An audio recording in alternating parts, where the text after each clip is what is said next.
So hi guys and welcome back to the channel. आज की इस पर्टिकुलर वीडियो में हम क्लास 11th माइक्रो इकोनॉमिक्स का यूनिट 3 का chapter number 1 that is the production function chapter से डील करेंगे and this is the part 1 of this chapter. So without any further due let's get start. So guys first of all let's try to understand that what exactly is production function.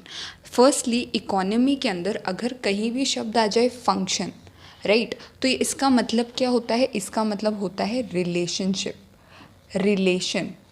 ठीक है, अब production का किस चीज़ के साथ relation है ये हमें डेफिनेशन पढ़ने के बाद पता चलेगा। Okay, so what is the definition? So production function is an expression of technological relationship between input used and output produce. Ultimately हम किसी भी चीज़ का प्रोडक्शन कर रहे हैं, गुड्स एंड सर्विसेज, ठीक है, उसके प्रोडक्शन के लिए हमें किसी ना किसी चीज़ की रिक्वायरमेंट होगी एंड वो जो चीज़ जिसकी हमें रिक्वायरमेंट है उसे हम क्या कहते हैं? इनपुट कहते हैं या फिर factor of production. Let's say मेरी एक फैक्ट्री है जिसमें मैं क्या करती हूँ? शूज़ का प्रोडक्शन करती हूँ। अब शूज़ का प्रोडक्शन ऐसे ही तो नहीं हो जाएगा राइट, मुझे लेबर की रिक्वायरमेंट होगी जो क्या करेगा? उस प्रोडक्शन के अंदर अपनी सर्विसेज देगा, लेबर सर्विसेज देगा और शूज़ का प्रोडक्शन करेगा। लेबर से ही काम नहीं बनेगा, मुझे मशीन्स की भी रिक्वायरमेंट होगी राइट। तो ये क्या है? ये सब इनपुट है। ठीक है, तो फॉर एन इंस्टेंस मान लीजिए जब मैंने क्या करा था, 1 लेबर का यूज़ करा और मेरी फॉर्म के अंदर 1 लेबर था और 2 मशीनें थी। K stands for capital. ठीक है, तो मेरे यहाँ पर 100 यूनिट ऑफ शूज़ का प्रोडक्शन हुआ। तो जब मैंने 1 लेबर और 2 कैपिटल का यूज़ करा तब 100 यूनिट ऑफ शूज़ का प्रोडक्शन हुआ एक दिन में। तो ये क्या है? फंक्शनल रिलेशनशिप है किसके बीच में? Input used and output produced. So guys इस प्रोडक्शन प्रोसेस को मैं 2 पर्सपेक्टिव से देख सकती हूँ। एक होता है शॉर्ट रन प्रोडक्शन और एक होता है लॉन्ग रन प्रोडक्शन। सो सबसे पहले हम शॉर्ट रन प्रोडक्शन के बारे में बात करेंगे। So guys short run production function को समझने से पहले हमें ये चीज़ पता होनी चाहिए कि इकोनॉमी के अंदर भले ही मैं किसी भी गुड्स एंड सर्विसेज का प्रोडक्शन करूं, बेसिकली मुझे 4 चीज़ों की रिक्वायरमेंट होती है। ठीक है, that is land, labour, capital and कोई ना कोई एंटरप्रेन्योर ज़रूर होगा। तो ये जो 4 चीज़ें हैं ना, ये क्या है? फैक्टर ऑफ प्रोडक्शन है। ऑब्वियसली अगर मैं किसी भी चीज़ का प्रोडक्शन कर रही हूँ, फॉर एन इंस्टेंस मैं एक फार्मर हूँ और मैं क्या कर रही हूँ? वीट का प्रोडक्शन कर रही हूँ। तो वीट के प्रोडक्शन के लिए मुझे कोई ना कोई लैंड की तो रिक्वायरमेंट होगी ना जहाँ पर मैं प्रोडक्शन करूँगी एंड कोई ना कोई लेबर ज़रूर होना चाहिए जो क्या करेगा? उस वीट का प्रोडक्शन करेगा, जो अपनी लेबर सर्विसेज देगा। ठीक है, एंड वो क्या करेगा? वीट का प्रोडक्शन करेगा। एंड कैपिटल मींस जितनी भी जो मशीन है, जो मनी आपने इन्वेस्ट करा है वो क्या है? कैपिटल। जैसे कि फार्मिंग के केस में हम ट्रैक्टर को एक कैपिटल कंसिडर कर सकते हैं एंड कोई ना कोई एंटरप्रेन्योर ज़रूर होगा जो इन सारे प्रोसेस को करवा रहा होगा, जिसके अंडर में ये प्रोसेस हो रहा होगा। तो वो क्या है? एंटरप्रेन्योर है। Okay, and short run production को समझने से पहले हम एक एग्जांपल समझते हैं जिसके थ्रू हमें ये शॉर्ट रन प्रोडक्शन एकदम क्लियर हो जाएगा। फॉर एन इंस्टेंस मेरी एक फॉर्म है जिसमें मैं क्या कर रही हूँ? शूज़ का प्रोडक्शन कर रही हूँ। किसका? शूज़ का प्रोडक्शन कर रही हूँ। ओके, एंड मेरे पास एक होलसेलर आता है और वो मुझे ये बोलता है कि मुझे कल के कल 100 यूनिट ऑफ शूज़ चाहिए। ठीक है, मेरी फॉर्म में से। ठीक है, और मेरी जो फॉर्म है उसकी एक दिन की प्रोड्यूसिंग कैपेसिटी जो है शूज़ की वो कितनी है? 70 यूनिट्स। ओके, अब मैं क्या करूँगी? 70 यूनिट्स तो प्रोड्यूस कर लूँगी बट जो होलसेलर है उसकी डिमांड कितनी है? 100 यूनिट्स। तो एक्स्ट्रा 30 यूनिट्स मैं कहाँ से लाऊँ? ठीक है, एक्स्ट्रा 30 यूनिट का प्रोडक्शन कैसे करूं? मेरे पास कोई पहले से स्टॉक भी नहीं है जिससे मैं ये 30 यूनिट्स की डिमांड फुलफ़िल कर सकती हूँ। तो मैं क्या करूँगी? अपने प्रोडक्शन को इंक्रीज़ करने के लिए मैं कैपिटल तो बिल्कुल भी इंक्रीज़ नहीं कर सकती। क्यों? क्योंकि मेरे पास इतना लिमिटेड अमाउंट ऑफ टाइम है कि उस लिमिटेड अमाउंट ऑफ टाइम में मैं कैपिटल यानी मशीन परचेज़ नहीं कर सकती। मशीन परचेज़ करने के लिए कितनी ज़्यादा फॉर्मेलिटीज़ एंड हाई अमाउंट की रिक्वायरमेंट होती है जो मेरे पास अभी नहीं है और कम टाइम है। तो अगर मुझे अपना प्रोडक्शन इंक्रीज़ करना है तो मैं क्या करूँगी, लेबर इंक्रीज़ कर लूँगी। ठीक है, जो लेबर है, एग्जिस्टिंग लेबर है, उनके वर्किंग आवर्स बढ़ा दूँगी। बट मैं कैपिटल को बिल्कुल भी इंक्रीज़ नहीं कर सकती। तो यहाँ पर आपने नोटिस करा कि कुछ फैक्टर ऑफ प्रोडक्शन क्या है, फिक्स्ड है। ठीक है, एंड कुछ फैक्टर ऑफ प्रोडक्शन क्या है, वेरिएबल है। तो यही क्या है, शॉर्ट रन पीरियड। तो short run refers to a period in which some of the factor of production are fixed and some are variable. So this was all about short run production. So guys, our next concept is long run production. So long run production क्या होता है, ये एक ऐसा period होता है, एक ऐसा टाइम स्पैन होता है जिसके अंदर अगर मुझे अपना प्रोडक्शन यानी कि आउटपुट बढ़ाना है तो मैं किसी भी फैक्टर ऑफ प्रोडक्शन को इंक्रीज़ कर सकती हूँ। यानी कि मेरे पास इतना सफिशिएंट टाइम है कि अगर मुझे अपना प्रोडक्शन बढ़ाना है ना तो मैं एक फॉर्म इस्टेब्लिश कर सकती हूँ। ठीक है, और मशीनें परचेज़ कर सकती हूँ अपनी एग्जिस्टिंग फॉर्म के अंदर, मैं लेबर को बढ़ा सकती हूँ। ठीक है, तो यहाँ पर क्या होगा, long run refers to a period in which output can be change by changing any of the factor of production. यहाँ पर फिक्स्ड फैक्टर का कोई कंसेप्ट ही नहीं है। सारे फैक्टर ऑफ प्रोडक्शन क्या है, वेरिएबल है, क्योंकि आपके पास इतना इनफ टाइम है। Okay, so this was all about the long run production. So guys, now we will see about the difference between short run and long run production. तो इनके डिफरेंशिएशन को हम 3 पॉइंट्स में बेसिकली देख सकते हैं। पहला पॉइंट, शॉर्ट रन का output can be changed by only variable factor. We all know, अगर शॉर्ट रन प्रोडक्शन के अंदर मुझे अपना प्रोडक्शन बढ़ाना है तो मैं सिर्फ वेरिएबल फैक्टर ही इंक्रीज़ कर सकती हूँ। मैं लेबर को इंक्रीज़ कर सकती हूँ, मैं लेबर के वर्किंग आवर्स को बढ़ा सकती हूँ, बट मैं कैपिटल नहीं बढ़ा सकती। क्यों? क्योंकि मेरे पास लिमिटेड अमाउंट ऑफ टाइम है। वेयर एज लॉन्ग रन के अंदर जो आपके पास इतना सफिशिएंट अमाउंट ऑफ टाइम है कि आप किसी भी फैक्टर ऑफ प्रोडक्शन को क्या कर सकते हो, इंक्रीज़ कर सकते हो। आप मशीन इंक्रीज़ कर सकते हो, आप न्यू फॉर्म इनफैक्ट इस्टेब्लिश भी कर सकते हो। दूसरा point, factor are classified as fixed and variable factor.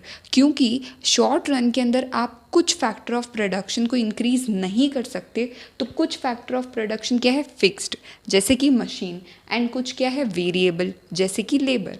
आप लेबर को कितना मर्जी है उतना बढ़ा सकते हो, बट आप मशीन को नहीं बढ़ा सकते। तो ये क्या है, फिक्स्ड है, और लेबर क्या है, वेरिएबल है। और लॉन्ग रन के अंदर जो फैक्टर ऑफ प्रोडक्शन है, सारे ही फैक्टर ऑफ प्रोडक्शन क्या है, वेरिएबल है। आपके पास इतना टाइम है कि आप मशीन वगैरह सब कुछ इंक्रीज़ कर सकते हो। एंड तीसरा पॉइंट कि शॉर्ट रन के अंदर आपने किसी भी कमोडिटी या गुड का प्रोडक्शन करा है, उसकी प्राइस का डिटर्मिनेशन कैसे होगा, उसमें डिमांड एक बहुत ही एक्टिव रोल प्ले करेगी और सप्लाई कम।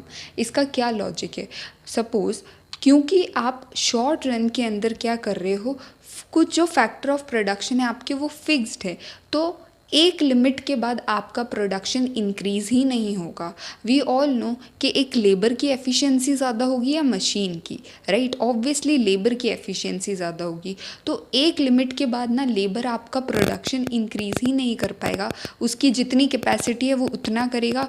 अगर आपको और प्रोडक्शन इंक्रीज़ करना है तो आपको मशीन इंक्रीज़ करनी पड़ेगी, बट आप मशीन इंक्रीज़ नहीं कर पाओगे क्योंकि आपके पास कम टाइम है। तो सप्लाई यहाँ लिमिटेड है, बट लोग उस कमोडिटी की डिमांड ज़्यादा कर रहे हैं, तो क्या होगा, डिमांड एक बहुत ही इम्पॉर्टेंट रोल प्ले करेगी। जैसे इसका सबसे अच्छा एग्जाम्पल है कोरोना के टाइम पीरियड में जो मास्क और सैनिटाइज़र, जब कोरोना नया नया आया था तो मास्क और सैनिटाइज़र्स की डिमांड इतनी ज़्यादा इंक्रीज़ हो चुकी थी उसके सप्लाई के कंटेक्स्ट में कि लोग 5 रुपए के मास्क को 100 रुपए में परचेज़ करने के लिए क्या हो गए थे, रेडी हो गए थे। क्यों? क्योंकि उस टाइम पीरियड में सप्लाई लिमिटेड थी, वो शॉर्ट रन पीरियड था, बट बाद में जाके वो लॉन्ग रन में कन्वर्ट हो गया क्योंकि सारे लोग क्या करने लगे, मास्क एंड उसका प्रोडक्शन करने लगे। बट इनिशियली उसकी सप्लाई लिमिटेड थी, हम सब डिमांड कर रहे थे मास्क एंड सैनिटाइज़र की, तो क्या था, डिमांड ज़्यादा है तो प्राइस डिटर्मिनेशन में डिमांड एक बहुत इंपॉर्टेंट रोल प्ले करेगा।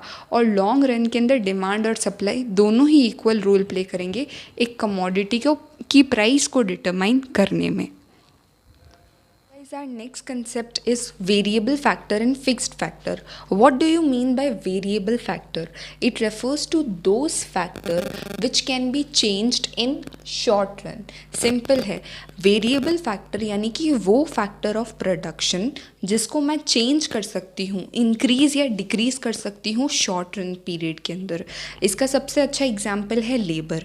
शॉर्ट रन के अंदर मेरे पास इतना लिमिटेड अमाउंट ऑफ टाइम है, अगर उस लिमिटेड अमाउंट ऑफ टाइम में मुझे अपना प्रोडक्शन इंक्रीज़ करना है तो मैं लेबर को ईजीली इंक्रीज़ कर पाऊँगी, राइट। तो ये क्या है, variable factor. But at the same time मैं मशीन को इंक्रीज़ नहीं कर पाऊँगी, क्यों? क्योंकि मेरे पास उतना टाइम नहीं है। तो वो क्या हो गया, फिक्स्ड फैक्टर हो गया, राइट। एंड उसका अगर हम और पर्सपेक्टिव देखें वेरिएबल फैक्टर का, तो it varies directly with the level of output. Very means, what do you mean by very? Very means change, यानी कि शॉर्ट रन के अंदर अगर मुझे अपना प्रोडक्शन इंक्रीज़ करना है तो मेरे को ये वेरिएबल फैक्टर इंक्रीज़ करना ही पड़ेगा, राइट। अगर मैं अपना प्रोडक्शन 100 यूनिट से 200 यूनिट करना चाहती हूँ तो पहले मेरी फर्म में अगर 2 लेबर थे तो मुझे 2 की जगह 4 लेबर अपॉइंट करने ही पड़ेंगे, राइट। इसका एग्जाम्पल क्या है, raw material, okay, casual labour, ये क्या है, वेरिएबल फैक्टर का एग्जाम्पल है। And at the same time fixed factor क्या होता है, it refers to those factor which can not be change in short run. जिसे मैं शॉर्ट रन के अंदर चेंज नहीं कर पाती वो क्या है, फिक्स्ड फैक्टर है। जैसे कि लैंड, अगर मुझे अपना प्रोडक्शन इंक्रीज़ करना है, अगर मैं 100 यूनिट करूँ, 200, 300, कितना भी प्रोडक्शन करूँ, तो मैं उस प्रोडक्शन को इंक्रीज़ करने के लिए बार बार अपनी लैंड तो नहीं बढ़ा सकती ना। या मैं अपनी फर्म के अंदर, मेरे पास इतना कम टाइम है कि मैं मशीन और इंक्रीज़ नहीं कर सकती, तो वो क्या है, फिक्स्ड है वो फैक्टर ऑफ प्रोडक्शन। मुझे अगर प्रोडक्शन इंक्रीज़ करना है तो मुझे वेरिएबल फैक्टर ही करना पड़ेगा, मैं लैंड या मशीन इंक्रीज़ नहीं कर सकती। And it does not very directly with the level of output, ठीक है। ये लेवल ऑफ आउटपुट के साथ इसका कोई रिलेशन नहीं है। अगर पहले 100 यूनिट का प्रोडक्शन था तब मेरे पास एक ही लैंड थी, उसमें ही मैं प्रोडक्शन कर रही हूँ, और अगर मैंने अपना प्रोडक्शन इंक्रीज़ करा तो भी मैं उस एक ही लैंड के अंदर क्या कर रही हूँ, प्रोडक्शन कर रही हूँ। क्या है, लैंड फिक्स्ड है। For example plant, machinery, okay. So this was all about variable and fixed factor. Next topic is type of production function. Type of production function का मतलब है कि जो इनपुट और आउटपुट के बीच में जो रिलेशन है, राइट। प्रोडक्शन फंक्शन मतलब यही होता है कि इनपुट और आउटपुट के बीच में जो रिलेशन है उसके कितने टाइप है। तो there are 2 type, first one is short run production function and second one is long run production function. इन दोनों के बारे में हम जानते हैं। And short run production function को वेरिएबल प्रोपोर्शन टाइप भी बोला जाता है। इसका क्या रीज़न है वो हमें इस पॉइंट को समझने के बाद पता चलेगा। तो अगर डेफिनेशन के टर्म्स में देखें तो it refers to a situation when output is increased by changing only one input while other input remain unchanged. We all know short run के अंदर जो प्रोडक्शन है उसे हम इंक्रीज़ कर सकते हैं सिर्फ एक इनपुट को इंक्रीज़ करके, बाकी सारे जो इनपुट है वो क्या रहेंगे, अनचेंज्ड रहेंगे। And second point is that as there is change in variable input only, the ratio between different input tend to change at different level of output। यानी कि अगर मुझे पता है शॉर्ट रन के अंदर अगर मुझे अपना प्रोडक्शन इंक्रीज़ करना है तो मैं सिर्फ वेरिएबल इनपुट को ही इंक्रीज़ कर पाऊँगी, मैं सिर्फ लेबर को ही इंक्रीज़ कर पाऊँगी। तो जो रेशियो है किसके बीच में, डिफरेंट फैक्टर ऑफ प्रोडक्शन के बीच में, वो क्या करेगा, वेरी करेगा। फॉर एन इंस्टेंस अगर मैं 100 यूनिट का प्रोडक्शन कर रही थी तो मैं 1 लेबर यूज़ कर रही थी, ओके, एंड एक लैंड थी मेरे पास, 1 लेबर एंड एक लैंड थी। अब जैसे ही मैंने अपना प्रोडक्शन 100 से 200 यूनिट करा तो मैंने क्या करा, लेबर इंक्रीज़ कर दिया, एक की जगह 2 लेबर, और लैंड अभी भी कितनी है, एक ही लैंड है।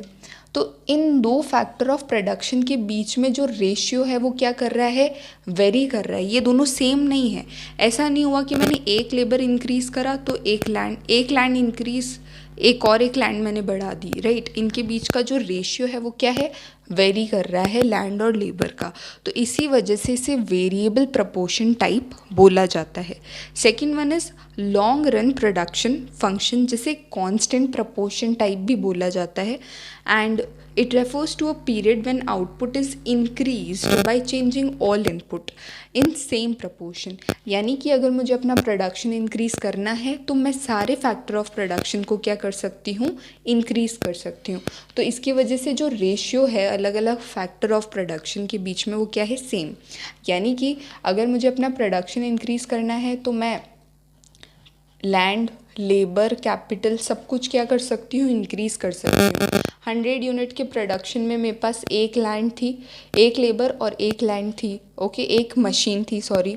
अब मुझे अपना प्रोडक्शन 100 से 200, तो मैं लेबर भी इंक्रीज़ कर सकती हूँ और न्यू मशीन इस्टेब्लिश भी कर सकती हूँ, ठीक है। मेरे पास इतना पोटेंशियल है। तो लैंड और लेबर के बीच में जो रेशियो है वो क्या है, सेम है। अगर मैं एक लेबर इंक्रीज़ कर रही हूँ तो एक लैंड भी इंक्रीज़ कर रही हूँ, ओके। इन दोनों के बीच में रेशियो क्या है, सेम है। तो इसी वजह से इसे कांस्टेंट प्रपोर्शन टाइप बोला जाता है। सो गाइस, ये था हमारा आज का वीडियो। आई होप आपको ये टॉपिक क्लियर हुआ होगा। अगर क्लियर हुआ तो please subscribe and also hit the like button, and thanks for watching. And इसके अगले ही पार्ट में हम इस चैप्टर को कंटिन्यू करेंगे। Thank you so much.